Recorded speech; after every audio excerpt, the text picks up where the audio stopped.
Oh my Once goodness. again, once again, we are back at the scene of the crime. I mean, we're back together once again. Another Monday. Hey, what's up, man? What is up? What is up, internet? Buddy, we just started. You can't go into spoilers yet. Oh man, Yeah, it's gonna be that review. Yeah, it's we're gonna gonna be yeah, it's gonna we're be that going review. we're Yeah. going there today. My name is Austin, My name is Josiah. and we are the Super Super Cinema Cinema Bro.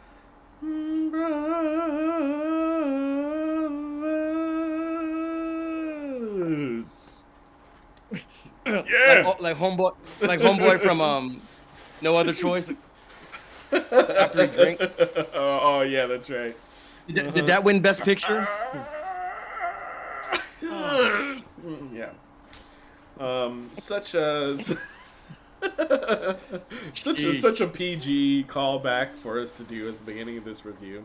Yeah. Um, How y'all doing, folks? I hope you guys are doing Oh, there we well. go. I see us on All right, I see us on. We See are us on. live. All right, we're live. Oh man, there we go. All right, It's happening. we're live All and right. direct. Well, today we are on the docket is this little here movie of mine, of Disney Pixar's actually. Hoppers. Yeah. It came out already.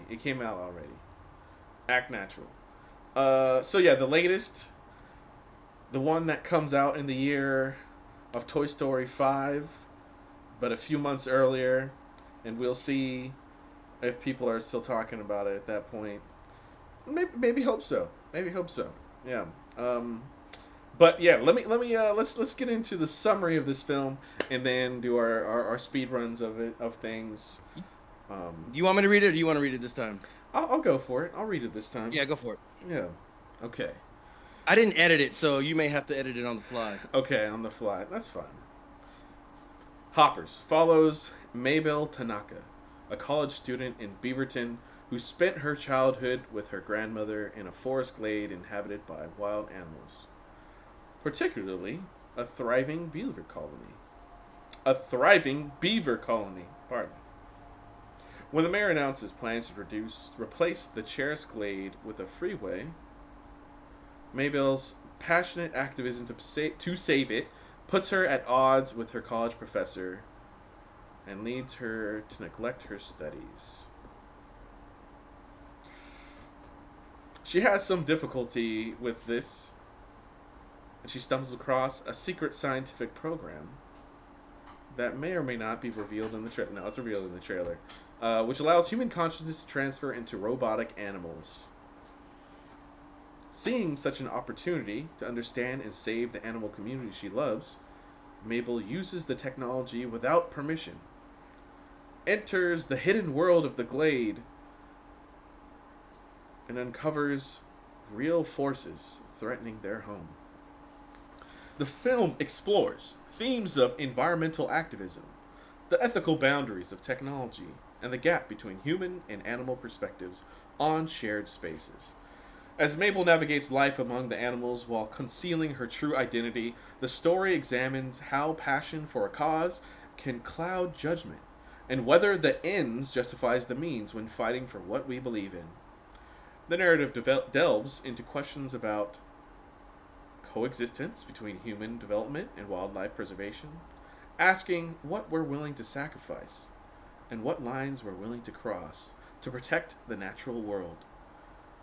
Through its premise of literally walking in another species' footsteps, the film ultimately asks whether the true understanding between humans and nature is possible and what it takes to build bridges across divides that seem insurmountable.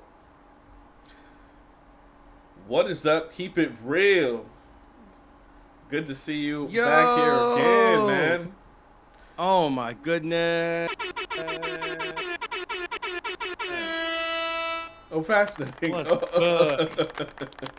What's What is up? good, man? What is good? Yeah, yeah, Hope you're doing well this evening. Hope Yeah, you're doing man. well. yeah. Definitely do.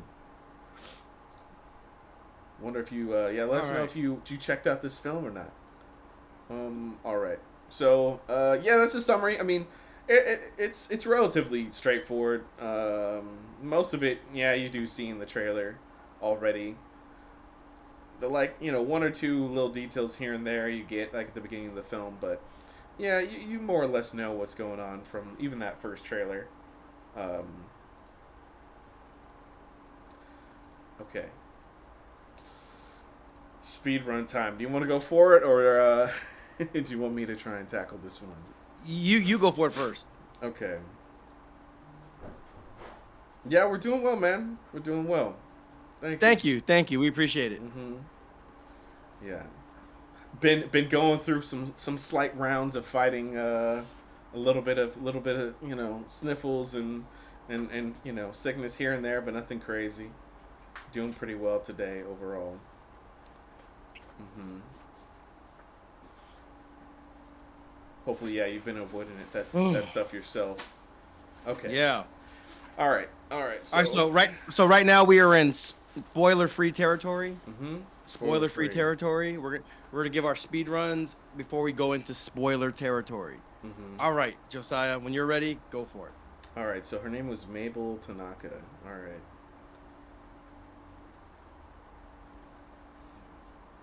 Awesome. Here we go. Here's my speed run. Hoppers, Disney Pixar's latest animated feature, specifically animated and created by Pixar, distributed by Disney. This is their March lead up, March release before their big Toy Story release later in the summer. This film follows Mabel Tanaka, a young adult who has a personal connection to an animal reserve, sort of forest area, glade area, not too far from her, family's home. And yeah, this film, personally for me, was entertaining. I think it's mostly like what you would expect it to be. I think it did turn out to be more enjoyable than I was expecting. It seemed like it could have just been relatively boring if it were executed as straightforward as kind of the trailer showed. But yeah, I think I wound up really connecting with the characters overall. The main character, I don't know. Does she cause all the problems in the film? Well, you just gotta hop around and find out, right? But yeah, there are.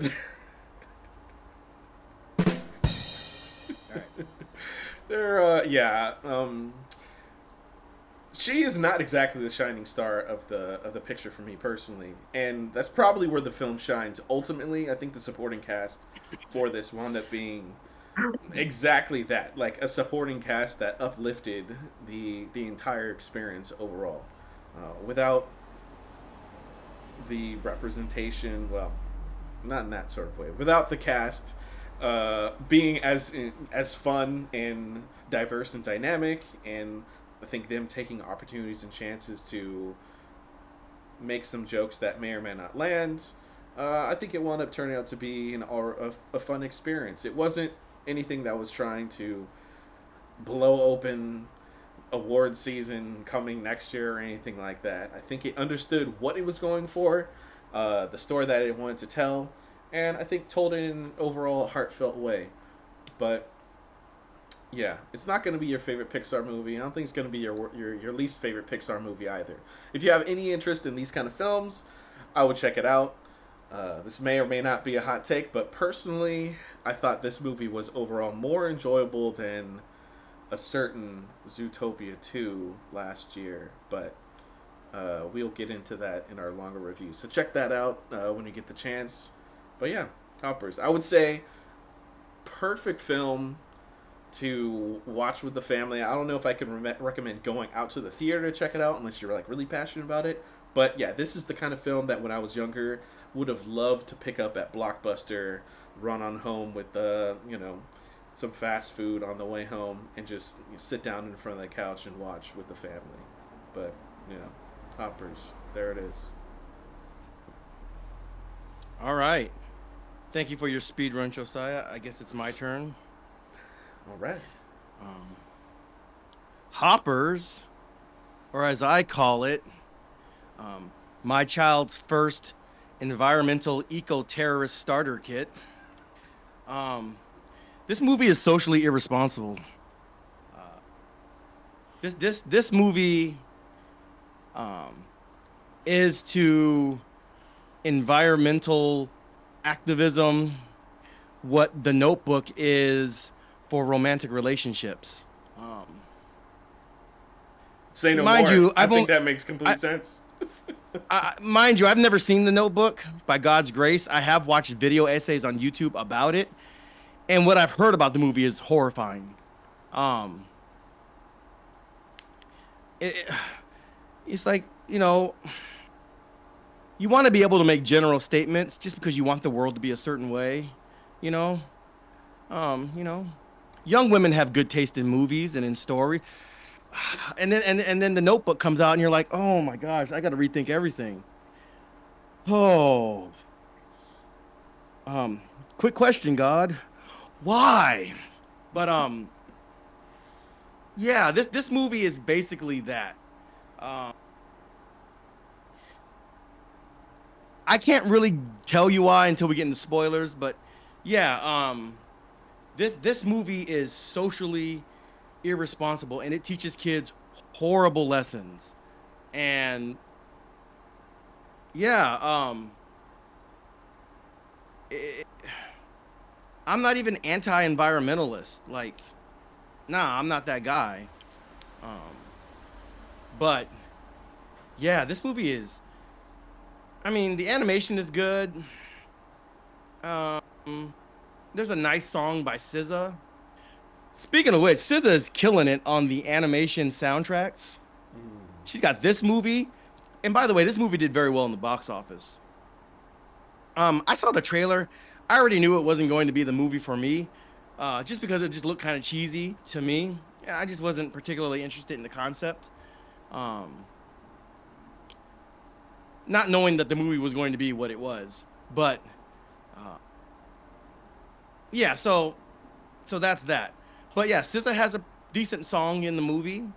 And, like I said, so that's a Pixar movie under SZA's belt and a Gundam movie under SZA's belt. Bro, she is killing the game in 2026 for animated film soundtracks. Shout out to SZA. Oh my goodness. Big shout out. Yeah, so yeah, this movie this movie romanticizes and Pixarizes environmental terrorism, and I'm not for it. And I'll leave the rest for the spoiler review. All right. Thanks, Speed run. Got it. Yeah. To be fair, I 100% understand where you're coming from with that. Yeah, man. Yeah. Spoiler section. I'll leave for the spoiler section. So before spoilers, any more things you want to say about this in particular? I just want to clarify about my Notebook statement vis-a-vis women's taste in movies. Okay. Yeah, listen, there's all kinds of super stupid guy movies, right? Mm-hmm. Like, we got Transformers movies, we got Jackass movies. Yeah, you know, definitely. Historically, we've had movies starring Pauly Shore. Mm-hmm. We've had some really dumb movies. We understand how ridiculous the John Wick movies are also, yeah. I'm so glad you said that sentence. We understand that it's ridiculous. We understand that it's dumb. Well, like no guy watches Jackass 3 and is like, wow, this is a really probing exploration into the human psyche. Like, nobody says that. We know, oh yeah, they, fart jokes and they go boom and it's dumb and it's funny, Mm-hmm. Man, that's not how women watch. Blows open, like, the emotional, constraints that we feel as men. It's truly showing sides of ourselves that we can't show in another way. It's just right. It's really nuanced stuff. As men, we know that our dumb movies are dumb and we enjoy them for being dumb. That's not how women watch The Notebook. they're like, bro, like they act like they talk about it like it's such a good movie, and like, oh my god, like Welcome it in, hurt. Shinobi. Welcome in, Shinobi. Hey, It what hurts is the up? What is soul. up? What is up to you too? It's like they don't realize what they're watching. Ladies in the comments, let me know if I'm wrong. Let me know if I go.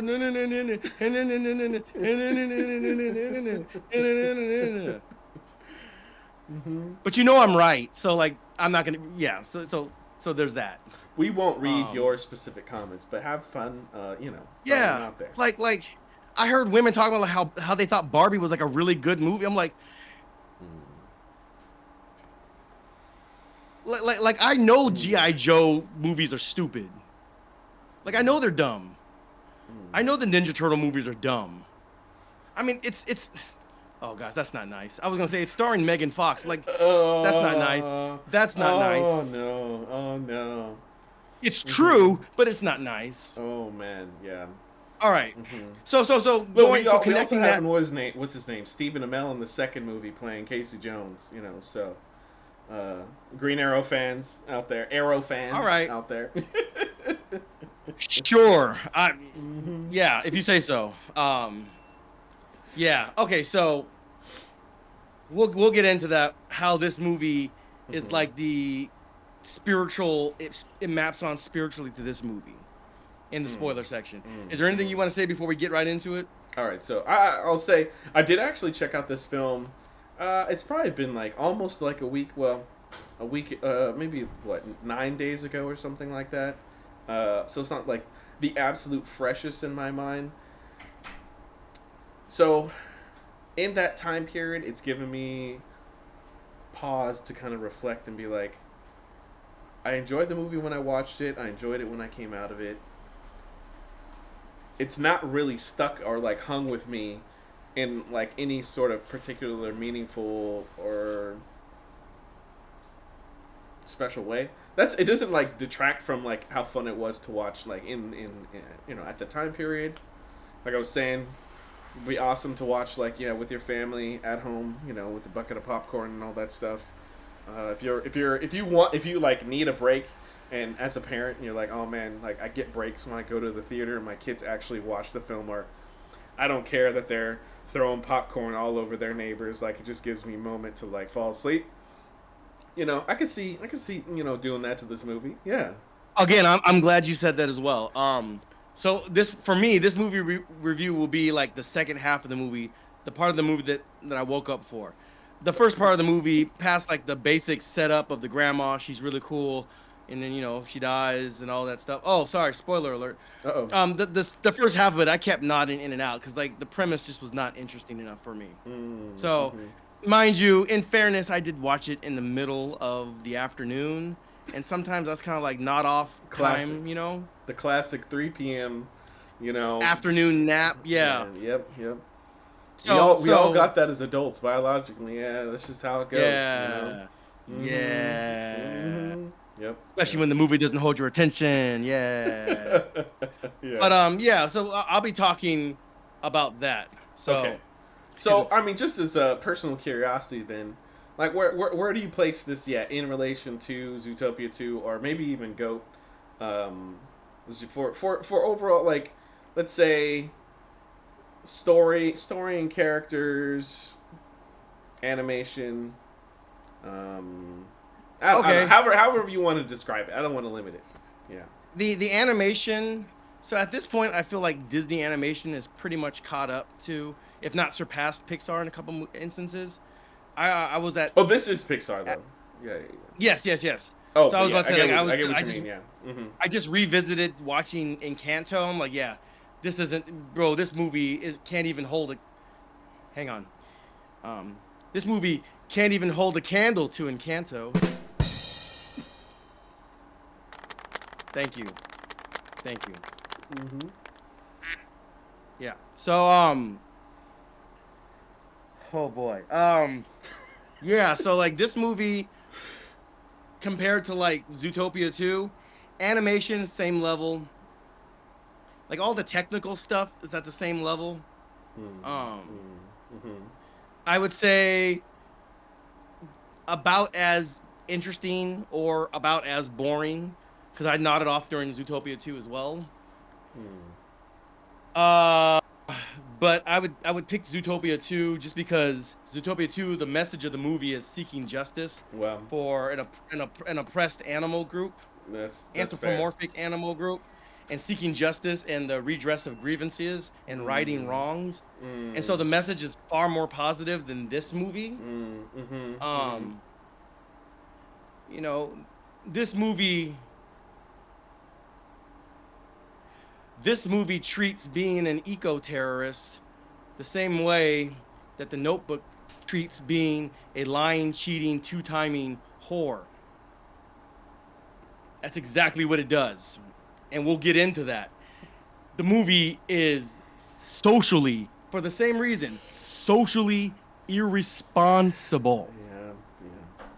Yeah, Yeah. yeah, So yeah, yeah. I Mm-hmm. think we can get into it. Yeah, Um, let's get on over to it. Yeah. all right, so ladies and gentlemen, Mm-hmm. this Mm-hmm. concludes our spoiler-free portion of the movie Get review. on out of If you have not here. seen the movie and you want to see the movie, okay, cool. Come back and join us and let us know what you think in the comments. But from this point forward, it is spoiler alert, spoiler alert, spoiler alert, and The spoilers aren't gonna be we too will be bad. Just spoiling letting the you movie know. now. Just letting you know. You know. Not too bad. There's Yeah. not much to spoil. You could hear everything about this movie, and yeah, it's not gonna change whether you like it or not if you watch it. Yeah. Yeah. Um. Okay, so spoiler alert begins now. All right. All right. So let's just cover what I liked about the movie. Yeah. Yeah. And it just comes down to like the technical stuff. I Mm. like the SZA song. The SZA song was cool. Mhm. Mhm. Um, SZA generally does well with movie soundtracks, going all the way back to Black Panther. Maybe the night that my dreams. Oh yeah, that song was great. Oh, this. So good. Yeah. So like Mhm. in general, I don't. SZA's interesting. But like for this song, for this movie, I should say, I like the song she did. I was bopping to it at the end of the movie. Mhm. Mhm. I do like that they took the opportunity to not let the credits roll. Just be the credits roll. They made things that were kind of entertaining and Yeah. fun. Yeah. Yeah. All the text stuff. The text message is like it's kind of a fun part of the movie. Mhm. I don't think it was as funny as they were hoping it would be, but it was cool. It was fine. Um, uh, what was I gonna say? Yeah. So yeah, like the animation is good. Character design is fine. Uh, voice acting was fine. Um, didn't have Seth Rogen voicing a beaver, Oh so man. thank God for that. Oh yes, definitely. Listen, I'm not trying to hate on Seth Rogen, but it's just his presence and voice acting is hyper saturated, you know. Um, so uh, was it Aquafina that was the Tanaka girl? I thought it was her. I'm not sure if it was her or Let me not. see. I don't think so. It sounds like the kind of project, the kind of thing that Aquafina would do. Looks like her name's Piper Curda. Okay, never mind. I guess she was a Disney Channel star Oh, okay, from cool. the comedy series Ant Farm or something. And a few other Sure. things. Yeah. Yeah. All right. So yeah, voice acting overall was good. They did the best they could with the script they were given. Um, yeah. Um, Bobby Moynihan, I guess from SNL, was King George. okay. Um, there was a. Oh, I didn't realize hang John on. Hamm. John Hamm was the mayor, but yeah. Apparently, it was rendered with RenderMan, which is Pixar's proprietary computer animation CG rendering application, Mhm. and it was also animated with Presto. Are you familiar with Presto? Yeah, no, I've heard of both. I think they also use Blender in combination with those things typically, but Yeah. yeah. So it was interesting. Like I remember, I took a picture of it. I was like, oh, let me look into that later. I take an interest in CG animation and the software that's used, including Blender, Maya, Real 3D, or Matmatics or whatever. There's a bunch of different softwares, and I take an interest in the advancements of that field. Hmm. Okay, so um yeah, I like that they had an after credit scene that was fitting for the movie, and the credits rolling was just kind of a long little not even Easter eggs because they weren't hidden, but it was just kind of like just fun stuff for the movie. I Hmm. saw this in real And then 3D. there's like what was it? After credits technically or mid credits? After credits. A little Yeah, like there was an scene. after credit scene as well. Yeah. So I watched it in real 3D, and I again, this is the best medium to watch things in 3D. Yeah. And if I'm not mistaken, I think they updated the Pixar opening the title, the little the light, I think so. and it. Yeah. I think they updated it. Yeah. I mean, they even had it Um, kind of like transition uniquely for this movie. So I'm pretty sure they yeah, did. Yeah. that transition was actually pretty good. Mm-hmm. The light, started traveling. All right, that's clever. Mm-hmm. So that stuff worked. That stuff was cool, and that's pretty much it for me. Mm-hmm. What did you like about this movie? So I think the way it opens up is in a moderately endearing way. I mean, as a Pixar film, you kind of go into them understanding. Yeah, I mean, they're known for what people will call emotional manipulation, which is fair, but it's also present in like most writing. So it's not as bad in this film as in some of their other films where they've done it. But Yeah, it's still yeah. present. Don't tell them about Naruto. Don't tell them about One Piece. If we're talking about emotional manipulation, Uh my feelings huh. are still hurt. Oh, every time for somebody Oh, in bro. every arc, Yeah. Yep. Yeah. Yep. It's yeah. So yeah, but yeah, I thought it was an endearing opening. Um, yeah, I guess since we're in spoilers, yeah. So opens up with Mabel as a kid, and she winds up rescuing all of the class pets, from all the classrooms. At least tries to rescue them, and then gets caught while doing it. Uh, she's this rough and rowdy little kid. Well, I guess she's not rowdy. She's just kind of wild, but she's like quiet. It seems like she's virtually silent for basically the entire opening, which I thought was a nice little narrative choice. But like through that, she winds up having a connection with her grandmother, who is some sort of ranger or something. It seems. I think she had like a ranger, like emblem or something on her sweater. Um, yeah, so keep it real. You're thinking of watching this movie. Let's see. Your movies last week were The Reminders of Him and Undertone. Fell asleep for Undertone. Funny. Was it for reasons of the movie or not? I definitely saw the posters for both of those, but um, yeah, this past week I gotta say, like, I looked at the AMC app and I was like, I don't know, man. There's nothing here like sticking out to me. Now, to be fair, I do judge a lot of movies based off of their poster, especially when I'm looking at the AMC app. I will go in and watch trailers also, but yeah, nothing crazy Yeah. stuck out. Posters are important. Posters are Man, important. it does. Yeah, it really is. And to be really fair to this movie, I think this poster sets you up for the kind of experience overall that like you think you're gonna wind up getting from it. So yeah, if this poster is something that interests you, you're like, oh man, I really love animal films. Oh, the movie was just boring. Undertone. Y'all made a boring movie, man. Y'all Dang. y'all made our guy keep it real fall asleep in your film. You guys done something wrong. That's for sure. Yeah. Cardinal sin. It, Cardinal it sin. is. It is the cardinal sin. It really is. Which for some people maybe this film did also. I don't think so. I think like yeah, I mean you were intrigued by a few different things. You were tired already. You kind of fell asleep.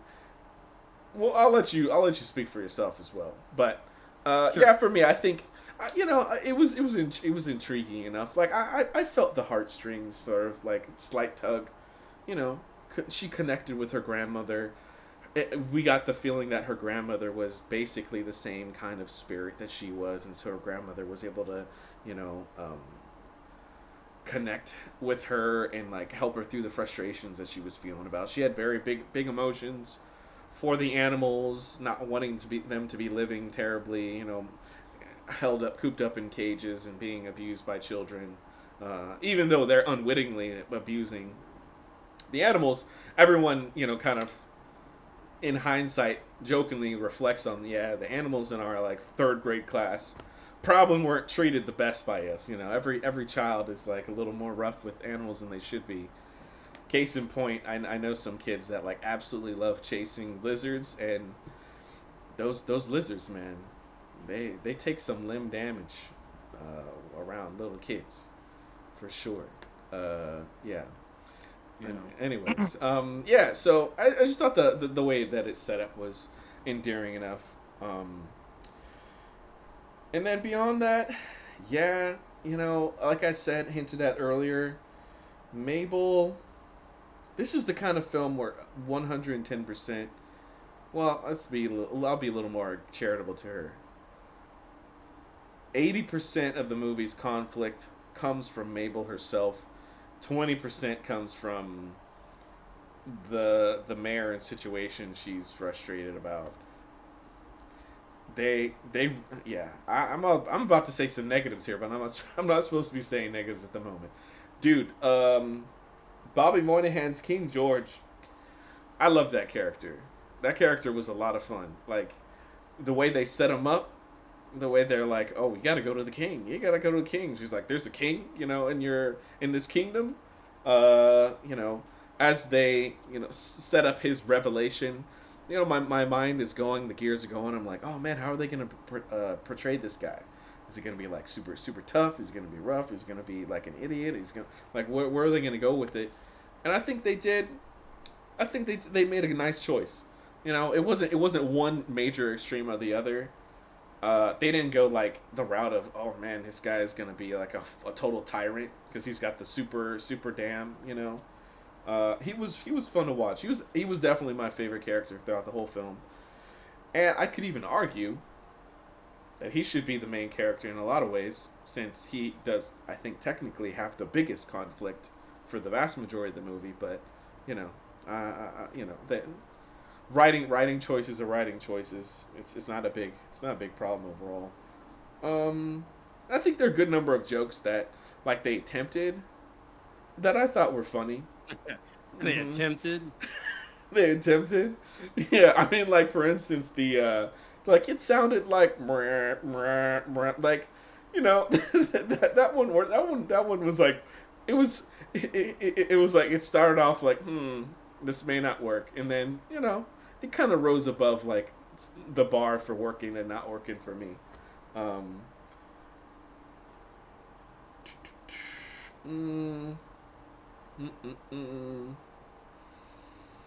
Oh man, I almost don't want to spoil it for people. Yeah, there's one. I know, but like keep it reals here. I'm like, oh yeah, welcome in, Matrice. Welcome in. Hey, how's it going? What up? Yeah, thanks for joining us. Thank you for joining us. Good to see you. Mm-hmm. I really think you're gonna like my analogy with the Notebook. Oh, this should be fun. It's gonna be good. You know what? Look, I'm not gonna say who, okay? Just because I think it was probably the most like fun, shocking moment of the entire film. There is sadly a death that happens in this film, and the way that it winds up happening, I think it's set up in such a good way that like when it happens, it's like, oh dang, they actually did that. Yeah, it was really okay. Good. It was really good. I'll grant you that. Yeah. Mm-hmm. Yeah. Fair enough. Yeah. So, that was fun, and you know, I'm a sucker for stupid jokes sometimes as well. You see in the trailer like there's a giant shark that a bunch of birds are like carrying around. That Oh, that it feels both dated, like oh someone really likes Sharknado, like in 1 through 17, and they're like we must have this is in that our what movie. the reference is from? I mean, it's gotta be right. Like how is it not? Like how is it not? Like 110%, it's gotta be. I don't know. Like what else would it be? You know, like I just thought it was bad storytelling, but all right. I mean, it's Sharknado. yeah. I'll get into that on my negatives. I'm just like, That's totally fine. Yeah, you know, like I'm one for contrasts, and you know the fact that this shark is like this gigantic behemoth, but is like going about being like a contract killer in the like with the most like polite, like I don't know, British voice or something like that. Um, I thought was silly, and worked most of the time. Did it work story wise? No, no, no, no, no, no. I'm not gonna say it did. I think as you'll see in our review, yeah, like the last like third of the movie kind of falls apart in some ways for me, but I think it's gonna be entertaining for kids ultimately, and you know, so it's like yeah, I think overall when it comes to this movie's yeah, that's in the negatives. Okay. are we You know, talking there's about some negatives? designs. No, not yet, not yet, not yet. There are a number.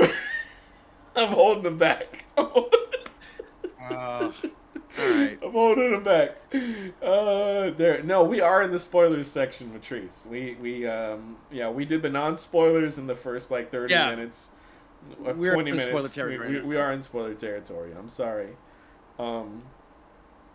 Look, like I said, also like you're gonna hear spoilers for this movie, and it's gonna carry no water to like whether you're gonna enjoy watching the film or not. Ultimately, there was just that one spoiler that I wanted to keep hidden. That yeah, I think is a fun surprise when it happens. Where was I? I was saying, oh, design wise, there's some designs here that I think are successful, and I think Pixar overall does a pretty good job of designing characters in a successful way. This is not their best bear design they ever made, but the bear and its like proportions and stuff like that do separate it from I don't know Brother Bear and any other generic bear. It does have a bit of a generic bear feel to it even in the film, but the like proportions I think make it more unique. Like it doesn't look like he's a Berenstain Bear or anything like that, obviously. But yeah, the snakes here that they show actually I think are a pretty fun design, like when they're moving around. And so there are a couple like animation solutions they found to design not necessarily problems, but maybe like design intentionalities that winds up making animation really fun. Same thing with this like fish-like creature in the bowl. Like I like it when there are limitations or like unique design elements applied to characters or environments that then inspire animation that's like either not been done before or just is entertaining to watch. And so I think that happens, a handful of times in this movie in different ways. Boy, last thing I'll say, and I guess it's technically, I don't know, like neutral. When they were destroying the dam, I so wanted the king to come down and like pull out one twig and like the whole dam to like explode. But that's just me. we could get over the negatives if you want. I'm ready for it. Excuse me. Yeah. All right. Yes, let's get in the negatives. All right. So everything. No. Oh, you know what? Let me interject one last time. the king's reveal, and he leads them in like a group yoga session kind of a thing. Funny moment for me. Funny moment. Yeah, like I said, like King George is such a good character in this movie. Yeah. I think he honestly probably saves it for me in most ways. So, yeah. Yeah. All right. Um. Keep It Real Okay. says bless you for your sneezes. Thank you. Oh my goodness. Hmm. Okay. Let's get into the negatives. Yeah. I'm trying to like the smaller negatives all up to the bigger negatives for me. Okay. Okay. Let's do it. All right. Let me think.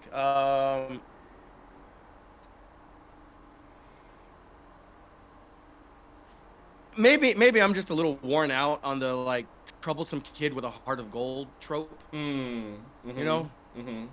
some little kids are just jerks. I don't know why we have Yeah. to pretend that every bad kid is like a really awesome kid with a heart of gold deep down inside if Yeah. he has a loving grandmother. No, some kids are just awful. Mm-hmm. So there's that. Yeah. Um, But she was Also, rescuing the animals. I guess, yeah. Uh,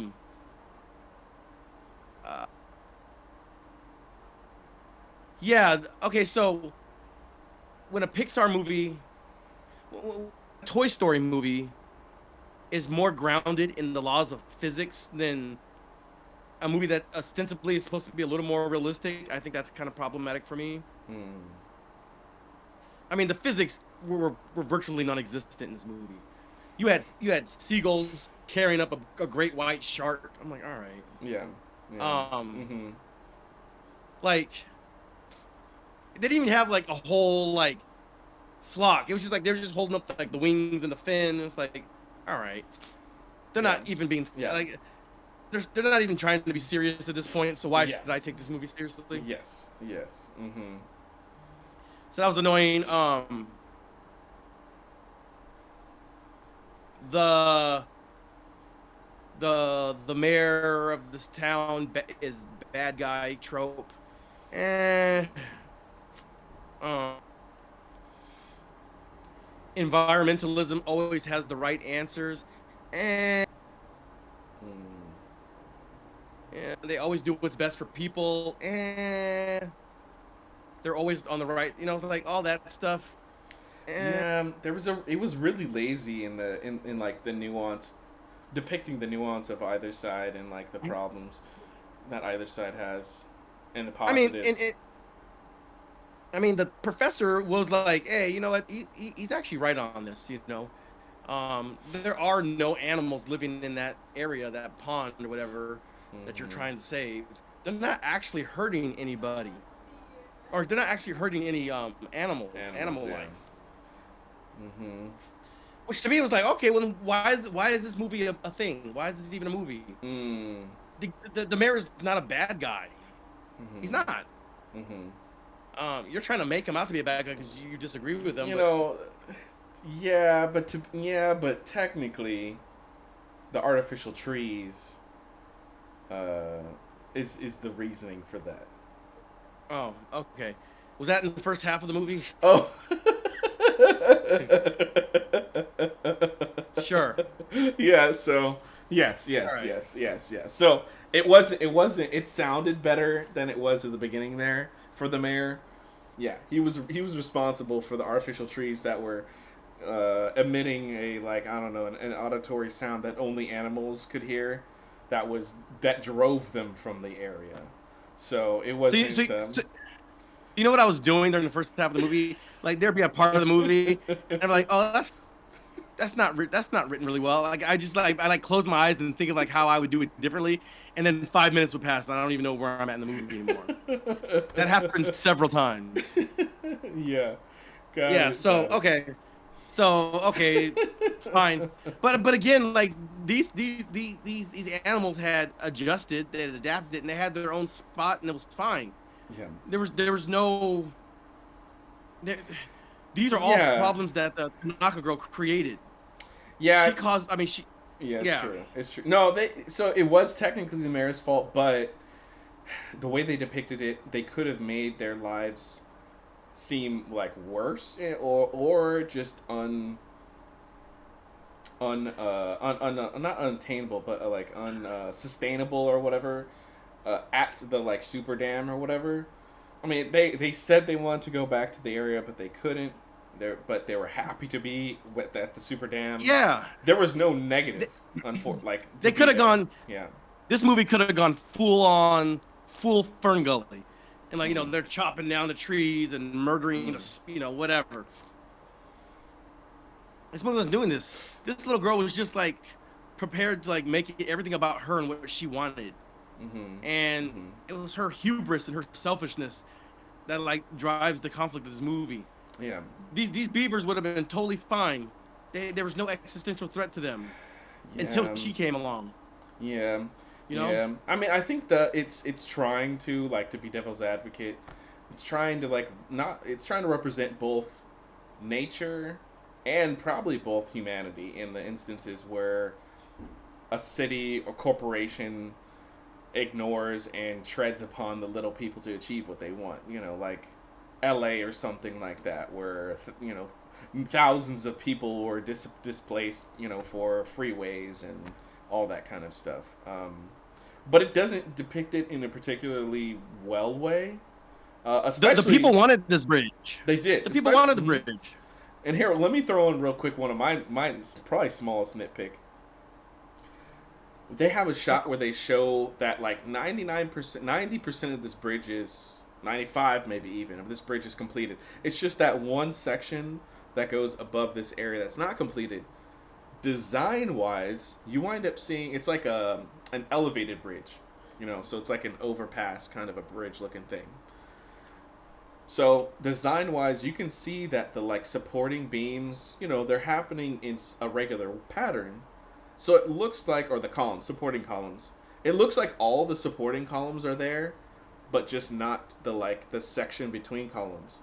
So design wise, it didn't make sense why they couldn't have just connected that part that goes above the area. They should have like made the column gap wider, where it's like, oh, I can see there needs to be a column right there. Right? Who built a bridge like this instead of like like this? Yeah. Mm-hmm. But there's no movie if they built the bridge like normal people. Yeah. Yeah. Mm-hmm. So, yeah, but Mm-hmm. yeah, I felt the humor was really generic. But again, like going back to what's her name, Tanaka. What's the girl? Mm-hmm. Angela. What's Mabel? Mm-hmm. I mean, because of her and because of her meddling, like that starts a whole forest fire. That does way more damage than the bridge was ever going to do. Mm-hmm. The thing she was claiming to do these in favor of the animals, and she probably murdered more animals by setting this wheel in motion than ever would have been harmed if that bridge was built. Mm-hmm. And she was willing to do all. She wasn't trying to start a fire, but like just through her actions and everything that happened, like she set that entirely in motion. Mm-hmm. Like she is the villain of this movie. Clearly. Sadly enough, yeah, she's her self-righteous hubris mm-hmm. and lack of foresight and just running based on emotions in the mm-hmm. moment. Mm-hmm. Oh boy. The desire for this film is for you to see that she tries to do it through the right avenues, but is not able to because it's too difficult, more or less. Not thinking through things. Just again, her emotions in the moment, just on impulse. Welcome to the Red Pill Manosphere movie podcast. You're making me do this, Pixar. I thought this was just gonna be a dumb movie about jumping through your body or whatever, and you frolic and whatever. Like, yeah, like, I mean, yeah. So like, throughout the whole movie, she's just making poor decision after poor decision. Mm-hmm. And no one's really stopping her.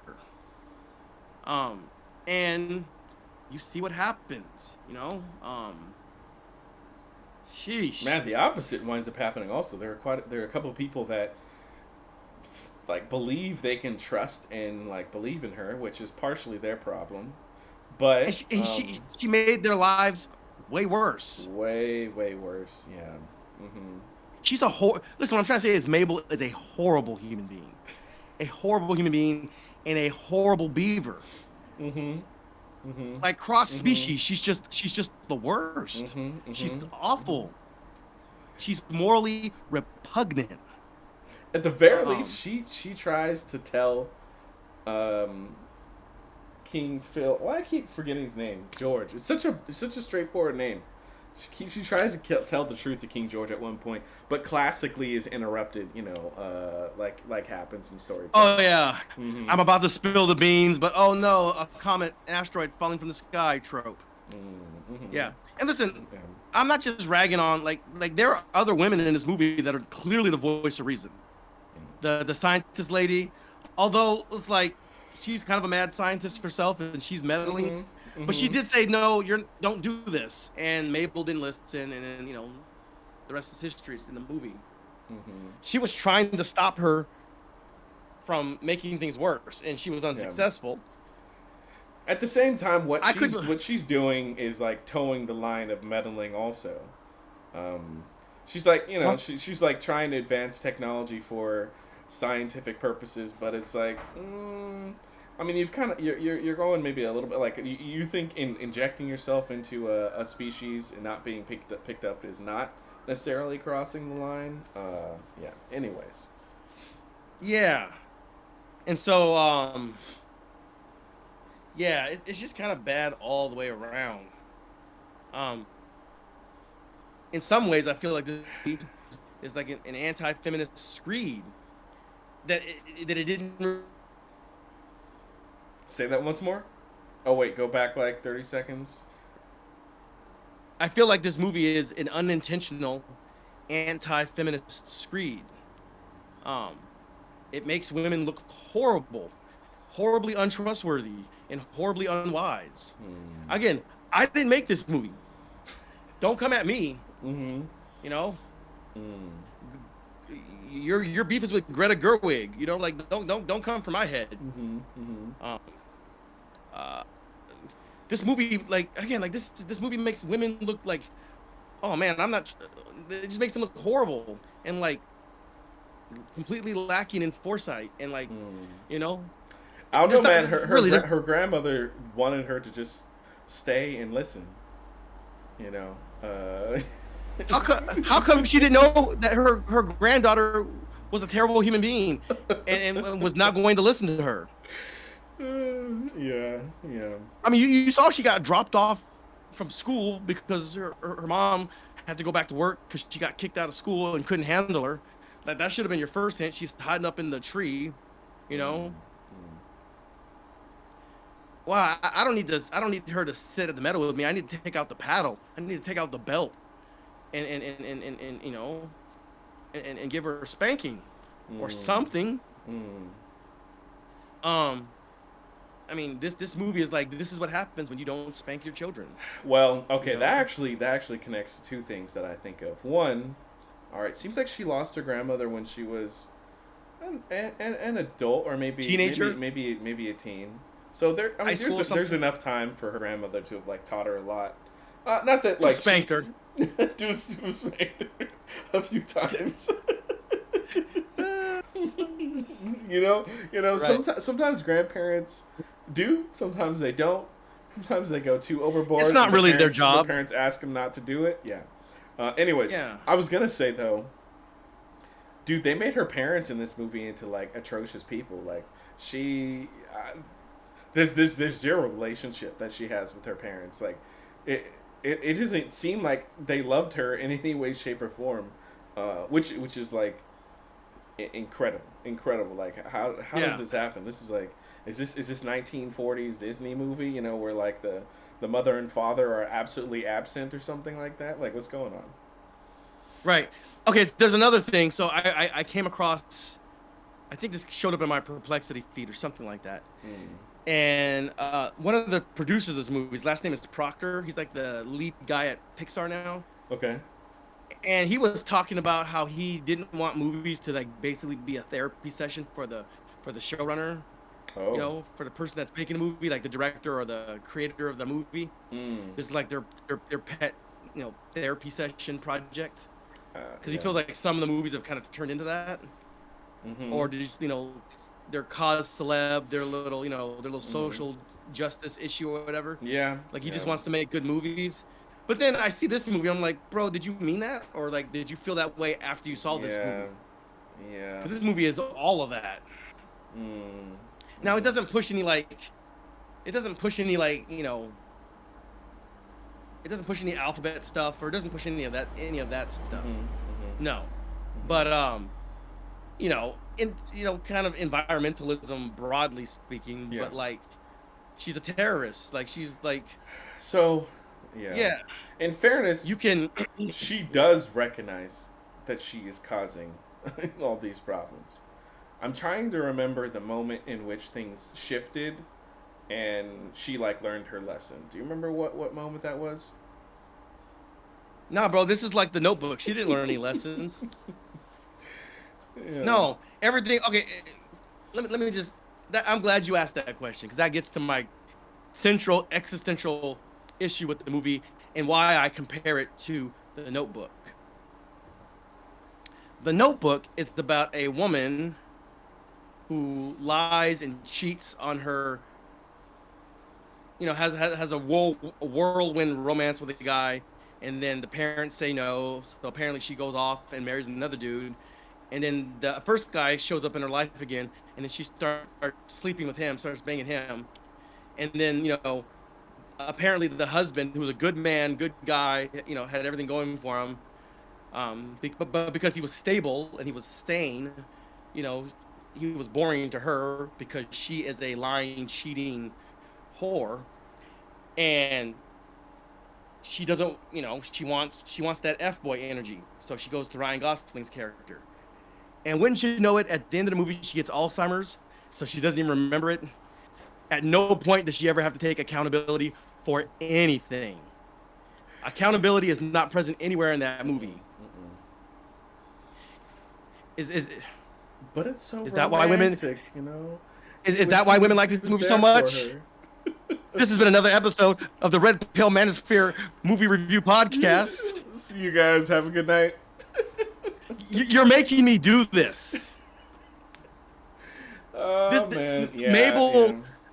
She gets hired by the very girl to whom she disobeyed her direct order to not get in that chair and not to jump, or, Mhm. not the hop. Sorry, hop. Uh-huh. Not to hop into it. Didn't listen, and at the end of the movie, she still ends up getting a job from this person. Mm. This girl learned absolutely nothing. She ended up getting everything she wanted. The mayor capitulated. He acquiesced. Mhm. They found a way around it. You know, they didn't put her in prison like she should have been. Would have been a weird court case, but you know, yeah. Zero accountability. She is actually an Oh. adult in this movie Yes. as well. Like she, In the movie, she makes she's a it college clear. student. Yeah, she makes it Yeah, clear. she's an so adult. there should be accountability, but yeah. Yeah. Um, This is the Nicholas Sparksification of a Pixar screenwriting. And yeah, this movie made a lot of money, so we might get more of this. But hmm. yeah, it's just, you know, I wish it's they had better covered, like, so there was one moment in the film in which a character is basically saying to her like you don't know from what they're operating with, like, more or less, like, don't assume that everyone you're against is operating from a perspective of, you know, of evil or something like that. Like they have a family, like they have a perspective, they may have a reason even though you're against them. They kind of portray in a slight way like what that is. I wish they did a much better job of depicting it, like especially for the mayor in particular. I mean, they show me really nice with his mother, right? And he's like a one-dimensional half rube, you know. yeah, you know, He's and not then, entirely an idiot, but he's like super one-dimensional. yeah, And it seems like there is cause and reason for this bridge to be finished. Yeah, it becomes very clear that like the movie doesn't exactly have anything specifically good to say about like, well, like what about these instances in which this bridge being completed is going to improve the lives of millions of human beings, that will use the bridge. Like it wasn't just like he wanted to get this project done so that he can get hired to the next position. It seemed to be that there was a tangible like bettering the human community element to the film. Um, so yeah, it kind of like puts things at weird odds with the animals, and like you pointed out before, like the animals aren't there, but yeah, he's manipulating things for the animals to not be there.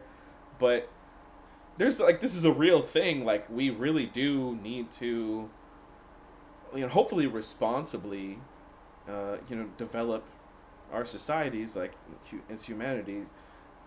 Did they really even put forward like, okay, the better option for them was to have better designed the bridge, or better option was for them to have, made sure that they created an ecosystem to replace the one that they were displacing, or like, yeah, I don't know that I said anything about any of that by the end of the film.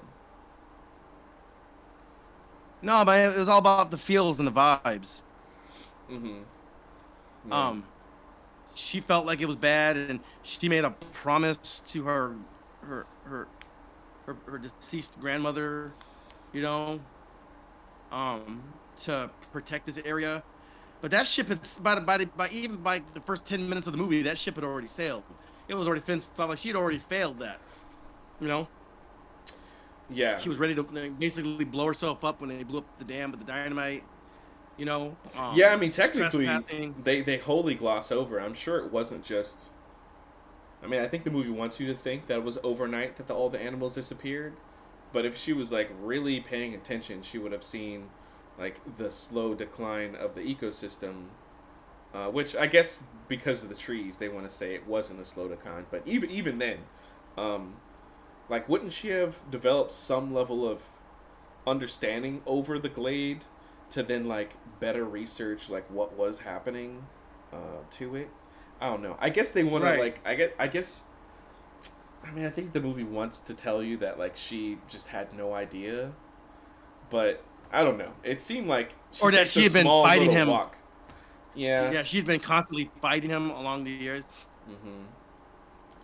Yeah. It But seemed like, it seemed to be that if she took a small little walk, she may have discovered the tree herself. But I guess yeah, she couldn't hear it anyway. So, anyways. yeah, if she had gone like maybe 2 years earlier, there still would have been a few squirrels, and she could have gotten it as a nature reserve then, before they even started, building out the bridge or whatever. They would have had to figure something out. Basically, if she was a smarter, more decent person, then this movie wouldn't exist. Mm-hmm. Yeah. Anti-feminist screed, and I'm no feminist. No, but I'm just saying like these movies, these so quote unquote girl power movies are often just like they just make women look terrible. They just look awful. Like it's embarrassing. Like I don't. Do you not realize what you're doing? And again, going back to why I think this movie is socially irresponsible, is because you're teaching kids that like yeah, you can preside over the destruction of an entire ecosystem, burning an entire forest to the ground, and you will suffer no consequences, no negative consequences. You won't be held accountable for all the things you did that led up to this. And yeah, it's like you do, oopsies. Oh well, everything's gonna go my way anyway. And I think that's the Mm-hmm. wrong message to teach children. Mm-hmm. Like, Yeah. like this is bad. You're Yeah. not just gonna get Alzheimer's and forget about, what a floozy you were in your youth. Like it doesn't. Mm-hmm. Mm-hmm. Yeah. It There's also nothing glosses romantic about that. over, like they destroy another ecosystem to like save everybody from that. Which then technically I'm sure with that flooding would have led to, even more problems. It just kind of like skips over to like things being okay all of a sudden. Yeah. Yeah, like at no point was she really doing it for the sake of the animals or the beavers or whatever? Because the beavers were totally happy. She could have just left them alone, and the movie would have been over. But it was all about her. It was like this selfishness and this hubris, and you know, it's a terrible message. Like she's not an aspirational character at all. She's a horribly selfish, you know. She's as Jordan Peterson would say, describing F boys, you know, she's a psychopathic narcissist. You know, this is all about her and how she wants to do things. The beaver's like, no, no, no, let me speak, let me do this. No, I know better, and then she makes things way way worse. Mm-hmm. You know. Mm-hmm. But then, of course, because it's, you know, she gets forgiven, you know, just like in the Notebook, the husband that's getting cheated on. Hey, well, who am I to stand between you and true love? What? You know, who am I to stand between you and you being a whore? Like, huh? Yeah. You know? I guess the thing that does happen in this film for Mabel is, like, she learns that she needs to, like, better communicate with those that she believes she's opposed to. So it seems to be that the way she's been approaching it is just completely, like, you know, not stonewalling them, but like completely outright opposing them, like, from the get-go. Although she insinuates that they've had a lot of interactions, but I guess we're supposed to believe that every interaction she's been like 100% against him. But by the end of the film, Yeah. she knows that, like, her passion and her drive can lead to problems if she's just impulsively acting, and that she needs to try and forge communication with those that she opposed to before, you know, Yeah. going about doing things the way she does. Like, did she at any point in the movie admit that she was wrong or apologize to anybody for anything? I think I want to say that she did, like, she did, like, right, when she. I mean, at the end, she yeah. apologized for like disobeying the order to not hop or whatever. But like, other than that, like, for the But damage she caused in the fire. she wound up apologizing to King George also. I think there is a moment where she winds up owning up to, like, she being the source of all the problems. Oh yeah, for killing others. Yeah, I did that. Uh-huh. There's no plausible deniability. Everybody watched you do it. Uh-huh. Yeah. You know, like, Yeah. So, I don't think you get a whole lot of credit for like just apologizing as an act of damage control. mhm, You know what I mean? mhm. Yeah. When everything's already blown up in your face. Yeah. Yeah. Um, yeah. So, I mean, these those things that we're talking about. Oh, sorry. Finish what you're saying. no, those apologies in my book just don't count for a whole lot. Yeah. Sincere though they may Yeah. be. It's like, well, yeah, it's sincere under duress. Like, Yeah. you got caught in your hand in the cookie jar, and Mhm. you're really sorry that you got caught or that it blew up. You know, Mhm. things didn't go the way you wanted them to go. You're not Mhm. sorry because what you did was wrong. You just didn't like the consequences you got, and your only way of getting out of those consequences is to apologize. You know, that's kind of what I feel like she was doing. Yeah. And so, yeah, like again, I just think she's like a rotten person, and she's the villain of this movie. Mhm. And so I'm like, she's the Joker that created Scarface from The Dark Knight. You know, she set everything in motion. Oh, Two-Face. And, like, I'm sorry, Two-Face, Scarface, Yeah. Two-Face, yes, Yeah. yes. So, yeah, Mhm. I think she's essentially a loathsome character. That's like not an aspirational character for a kids movie.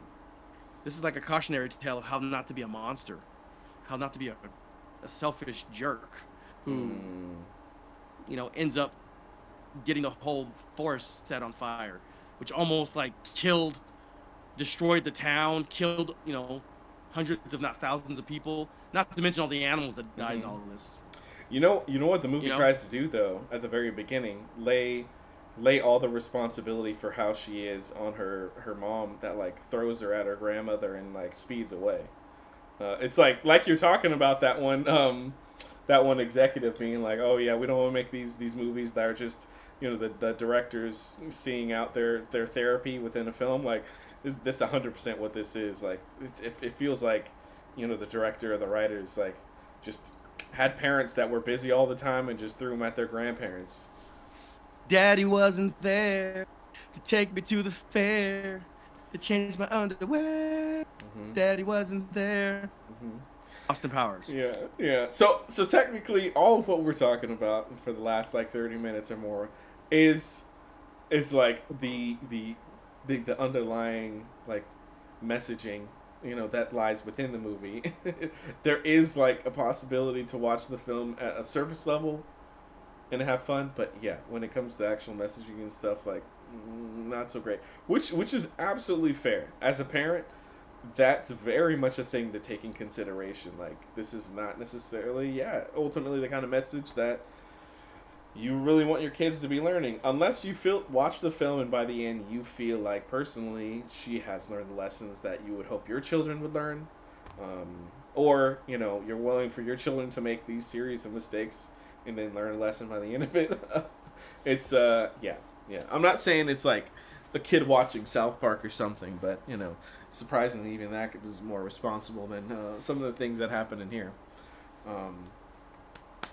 So, yeah. One of my gripes for the film was it was like, it made sense to reverse the hop.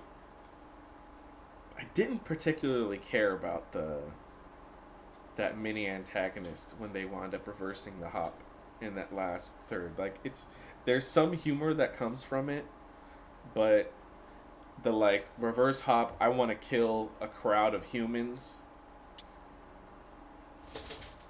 not my favorite thing. Like, this is kind of like ripping off The Fly. This is kind of ripping off, or taking inspiration from, maybe not ripping off, but taking inspiration from any number of movies where the parents die and the son takes the throne and seeks vengeance, kind of thing. Yeah, I don't know. A couple comedic things that come from it, but yeah. Yeah, the only likable character was the grandma. That was it. Everybody else was like whatever. Bro, like I'm saying, King George was awesome. Like, that dude had it together. He was pulling his weight and more. He was like, you talking about the Beaver King? Yeah. Yeah. I mean, he was a character that similarly was like was not treated well by his parents, but then went out and like made a difference in life, irregardless, because he was able to become his own person. Did the movie talk about how his parents didn't treat him right? Yeah, he was kicked out of his kingdom, his parents' kingdom. Well, he was kicked out because of what Mabel did, right? No, that was before. He was kicked out before, and then through a series of events, he was then brought back and put into the king position, and then he wound up. Bro, I missed so much of this movie. I fell asleep for so much of this movie, bro. You're blowing my mind right now. Yeah. So he was kicked out. The ecosystem like degraded. And he was brought back from exile, and then he created the super dam that then was able to take care of the people there, the animals there, and everybody else that didn't have anything. Oh, okay. Like, this guy was rocking it. Like, he was actually doing it. Yeah. All right. Yeah. Yeah, this movie's a miss for me. All right. Like, and when I say eco-terrorist, I guess technically she wasn't like, she wasn't trying. She was like an accidental eco-terrorist. Like, the consequences of her actions were terroristic. I don't think she was necessarily trying to be a terrorist. She was trying to do what she thought was the best thing to do. Yeah. But which at multiple instances wound up being the wrong decision that hurt more and more lives. Yeah. Yeah. This is kind of like Marty Supreme. Like, yeah, I see exactly what you're talking about. The guy just continually like makes all these like really, really bad decisions, and it hurts all these other people around him. But he just gets away scot free, while everybody else pays the consequences for his actions. Yeah, The only I mean, there's a couple differences, but the difference is like she's trying to help. Marty is He's just all about himself. He's self-absorbed. Yeah, narcissistic complex and everything. Yeah. Yeah. Hey, by the way, apparently Marty Supreme was completely snubbed, despite the nominations. Okay. Completely snubbed at the Oscars. I wouldn't be surprised if he was connected to all the drama between the Safdie brothers. Oh, maybe, or his comments about ballet. Listen, he wasn't wrong, but he's in a very artsy fartsy, people that pretentious Hollywood, where everybody pretends to like things that they don't actually care about. He wasn't being negative. He wasn't like throwing it under the bus. He was just saying what he felt like was the reality. But yeah. Right. I'll go so far as saying that he was slightly thrown him under the bus, but like if he wanted to be successful and make money and like be where he's at, like he was never going to do that being in ballet. That's absolutely correct. Yeah, he had to be an actor, whatever. So he wasn't wrong, or it was an opinion. So I mean, it's not right or wrong per se. But like, how many of the people in that room at the Academy, the Academy Awards ceremony, disagreed with what he was saying? Nobody. Because they all made the same decision he made. They're not doing ballet either. So, it's whatever. But I don't think that's why. I just think they thought other movies were better, I guess. Here, give me 1/2 second. Keep talking. Yeah. So, yeah, I think this movie teaches kids really, really bad lessons. And yeah. I'm not in favor of that. I hear you. Yeah, brother. so I hear you. we're not they can't see us on YouTube. Our cameras are boxed out. Oh shoot, really? Ladies and gentlemen, we are experiencing technical difficulties. Please stand by. Please stand by. Please stand by. Oh, that's weird. It should be back now. Yeah.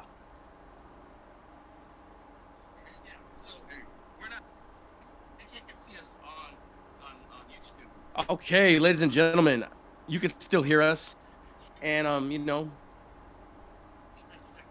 Got it. I see what happened. Oh, we're back. I see it now. My bad. Oh, it's cut out again. Just for half second, yeah. Oh, and it went black, completely black. All right. This is like total meta commentary. This is you can't get this anywhere else, ladies and gentlemen. You cannot get this anywhere else. Guys, we are hopping as we speak. Yeah. In and out of reality. Yeah. We're trying to go back in time and fix the writing of this film. Yes. All right. Specifically, prevent it from ever existing now. There you go. All right. So, is there anything else you want to say about the movie? Not specifically. Not specifically. I'm sorry. All right. Yeah. I think I said what I needed to say. I made my notebook analogy. I think I said it to satisfaction. I think those who listen will understand what I'm talking about. Either because you've seen the Notebook, and how is your healing journey going, or because you just understood my summary of it. And so, if there's nothing else, then, ladies and gentlemen, actually, this has been our. Don't. Oh. Don't hang it up. I was so close. Don't hang it up. Don't hang it up. Don't hang it Oh. up. Don't hang it up real fast. All right. Yeah, I don't know. I almost kind of felt like this felt less like a Pixar movie. This felt more like almost like a DreamWorks movie or something. Just tonally, I don't know. It didn't have the same luster of Pixar movies from a bygone era. Even the Pixar movies that I don't particularly like that much. Mm-hmm. Like there's parts of Finding Nemo that I like. There are parts of it that I like, but the story overall is just like it's just anxiety inducing for me. I'm like, oh, Um, Finding Dory is even worse. It's like, oh my gosh. This didn't have the same level of anxiety, right? Or Yeah, did it? it's like that Ben Stiller anxiety. Hmm. Everything just keeps getting worse and worse and worse, and it all magically resolves at the end. Hmm. I don't have much of an appetite for that kind of thing. That's not what I enjoy in That's storytelling. Fair. Yeah, that's fair. All right. So what is there anything else you wanted to say before we wrap this up? Uh, Here. Yeah, let me see if I can pull it up.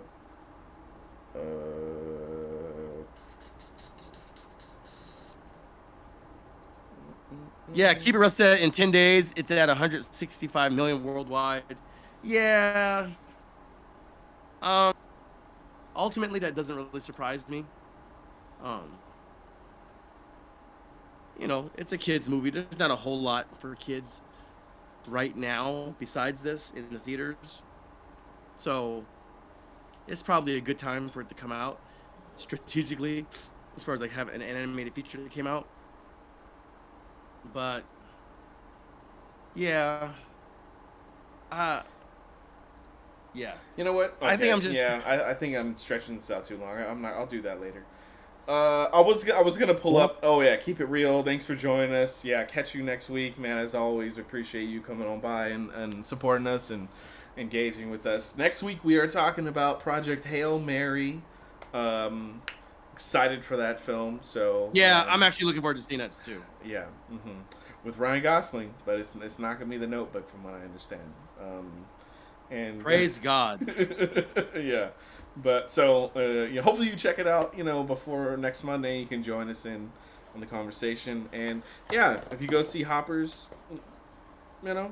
tell us your thoughts when you get back, and see if we were just completely off base and this is the greatest film ever made. Yeah. It might All be. right. So, ladies and gentlemen, this has been our review of Hoppers. We are the Super Cinema Bros. Mhm. My name is Ben Austin, My name is Josiah. and we thank you for joining us. Please like, subscribe, hit that notification bell so that you can be notified for all of our latest live stream movie reviews. We will be back next week, this time or thereabouts. We're doing Project Hail Mary, you said? Yes. That's actually a film I'm interested in seeing. Same. It's based on a book that was written by the same author that wrote The Martian. Yeah, I think thought it's The like Martian was a pretty good Andy movie. Weir, I believe. Yeah, Martian's good.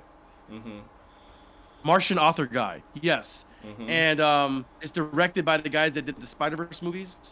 So I'm like, Phil okay, Lord. that Yeah, con- they did the Spider-Verse movies and the 22 Jump Street yeah. film, and then I think they were at the beginning of Solo before Ron Howard replaced him. But Oh yeah. anyways. So yeah, that combination seems promising to me. So I'm looking forward to seeing the movie and seeing how Mhm. it fares. It's apparently I've stayed away. I don't watch movie reviews for movies now until after I've seen it, but just from my social media scroll feed or whatever, Mhm. people are reviewing it very highly. So I'm like, okay, let's see what it's all about. Yeah.